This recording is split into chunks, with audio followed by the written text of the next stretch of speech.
What's up, ladies and gentlemen, boys and girls? This is your boy, the Dread Man, representing WWG, the Wrestle with Greatness podcast, here to give you guys my WWE 2026 Elimination Chamber review. Now, the fans were kind of bouncing back and forth between who they think should go over this match, between either Tiffany Stratton or Rhea Ripley, and they decided to go with Rhea Ripley. Believe it or not, I think this was the right call. And of course, the main complaint argument for fans is, oh, we want to see someone new in the main event picture. We're tired of seeing the same 3 or 4 people.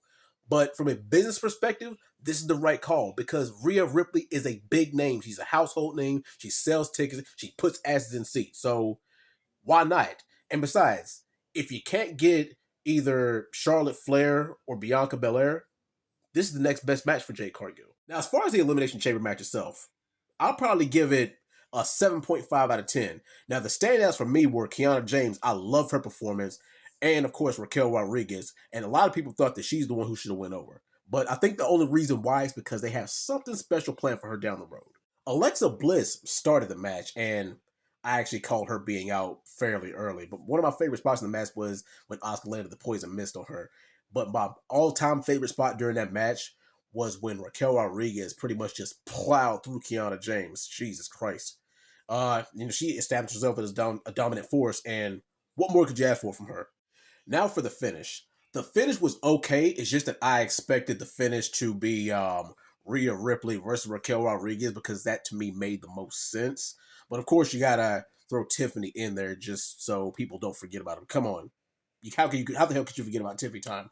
But yeah, like I said, I give this match a 7.5 out of 10. Next up, you had the Women's Intercontinental Championship match between Becky Lynch and AJ Lee, and much to my surprise, AJ Lee actually won the title. I didn't think they were going to pull the trigger on that this soon. I thought that Becky Lynch was going to go over tonight just as kind of a slap in the face because Chicago is AJ Lee's second home, and I thought they were just going to put it off to WrestleMania 42 anyway.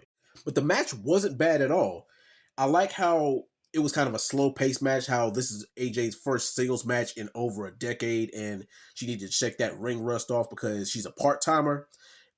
Becky Lynch always does what Becky Lynch does. I mean, she's probably one of the best as far as technical ability in the ring as far as the women's division goes. And I also figured that if Becky was to go over, she wouldn't go over clean tonight. But hey, lo and behold, she didn't go over at all. Becky Lynch ended up getting tapped out by AJ Lee.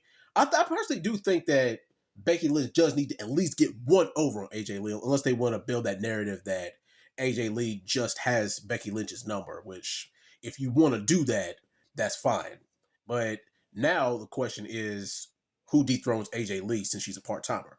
I mean, does she give the title right back to Becky Lynch at WrestleMania, which I think is what they might go for, or does she lose it to some new blood? I wouldn't mind if she loses it to some new blood or somebody who's, up and coming and just deserving. I mean, because Becky, she really doesn't need a title. She's already established herself as a legend. But yeah, I think that she probably loses it to some NXT upstart. But I'll give this match a 7 out of 10. And then you had CM Punk retain the title. And also, that Chicago Bulls entrance, that was chef's kiss against Finn Balor. Now, this kind of hurt because I like CM Punk, but man, I'm a Finn Balor guy. I feel like, I'm probably the main guy on Twitter, hashtag justice for Finn Balor. But overall, I love the direction of this match. I love the pace. I love the back and forth action. The spots between these two, just going back and forth at it. Like, you CM Punk is just the slugger type. And then you have Finn Balor, who's technical and who can fly when he wants to. Now, the question is, Finn lost, but where does he go from here? Does he still pursue the title? Does he go back to the Judgment Day and they scold him? Which I think that's going to happen.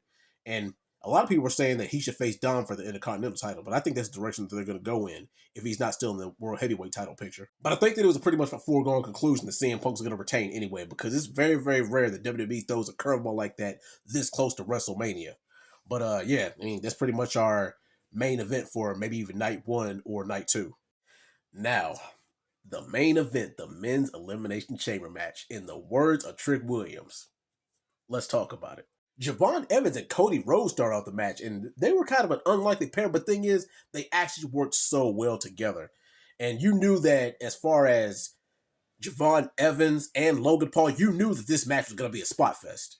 And I love how Javon Evans' wrestling style he just flows so well. Like he's what you would call a smaller guy, but he can work with damn near anyone.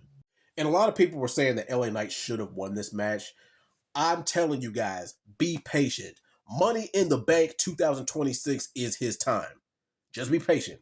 Randy Orton was my pick to win this match anyway because I think he's the most deserving because he hasn't had a world title shot since his return.